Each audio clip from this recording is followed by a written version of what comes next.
بسم اللہ الرحمن الرحیم. السلام علیکم. 17 مئی کو کوہاٹ کا جلسہ آپ نے بھرپور طریقے سے شرکت کرنا ہے. اس کو تاریخی جلسہ بنانا ہے. ہنگور سے، کرک سے، پارا چنار سے سب لوگوں نے شرکت کرنی ہے. انشاءاللہ آپ کی قیادت وہاں ایسی ہے جو خان صاحب کے ساتھ ہر مشکل وقت پہ کھڑی ہوئی ہے. ایسی قیادت ہے جو پی ٹی آئی کی فیس ہے.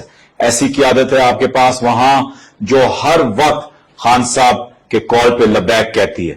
آپ نے شریار افریدی صاحب، سینیٹر شبلی فراز صاحب اور ضیاء الحق منگیش صاحب کا آپ نے وہاں ان کے ساتھ آنا ہے، ان کی ریلیز میں شرکت کرنی ہے اور جلسہ گاہ پہنچنا ہے. یاد رکھیں سیاست سے بات بہت آگے چلی گئی ہے. یہ حق اور باطل کی جنگ ہے اور حق پہ عمران خان اور ان کی زبردست ٹیم وہاں کھڑی ہوئی ہے. تو آپ نے اپنی حقیقی آزادی کے لیے اور یہ غلامی کو نامنظور قرار دینے کے لیے شرکت کرنی ہے.